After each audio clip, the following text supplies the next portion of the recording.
The American public is getting active, and that is possibly one of the only positive things to come out of the Donald Trump administration. But it's not only because of Donald Trump, it is because of the horrible things that Republicans in Congress are trying to do, specifically with repealing the Affordable Care Act with absolutely no replacement in sight. Here's a good case in point. Representative Dana Rohrabacher from California. For the last few weeks, there have been a group of people that have shown up at his California headquarters every single Tuesday.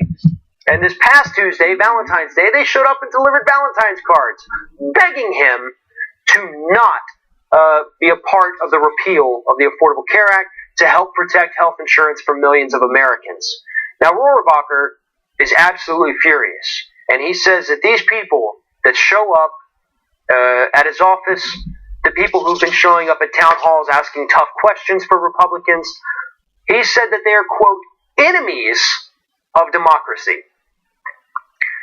These people, these activists, these angry citizens who want nothing more than to continue having health insurance so they can go to the doctor, they're the enemies of democracy. What he really means is that they're the enemies of the Republican Party.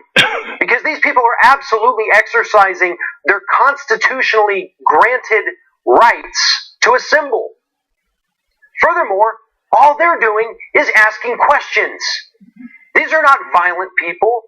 These are people who want to know why Republicans think it's a better idea to give a couple families in the United States in the top 1% tax breaks than it is to preserve health insurance for 20 to 30 million American citizens. They want an explanation of that. They want answers as to what the Republicans want to replace Obamacare with. So far, Republicans have not been able to give an answer. Republicans simply cannot understand the fact that right now, because they're finally in a position to enact all of their disastrous policies, the public has suddenly turned against them. And to be honest, a lot of the blame here does lie at the feet of those voters. They're the ones who put these people in office. It's not like they hid their agendas. They told us that they wanted to repeal Obamacare. They told us that they hate EPA regulations protecting our air and our water, and they want to get rid of them. But now people are mad that they're actually, I guess, keeping their campaign promises. And look, I'm right there with you being angry about this. But you need to also understand that this is what you get when you elect Republicans. They're not kidding when they tell you that they want to destroy the EPA. The congressman from my district here is the one who introduced the bill to abolish the EPA. In fact, he's coming down, I guess, later this week to do an event where he has encouraged armed Republicans to show up to, I guess, defend him from progressive protesters who don't want to destroy the EPA. We have a sitting congressman encouraging people to show up to his events in the city of Milton, Florida, Pace, Florida, with guns to make sure, that things don't get out of hand. This is a dangerous time we're living in. But Republicans are feeling the pressure. They understand that they cannot continue to push around the American public, that they cannot continue to rule for corporations over their voters, and they cannot continue to destroy everything that we have come to love about this country. The Affordable Care Act is far from perfect. But having health insurance is a hell of a lot better than not having health insurance.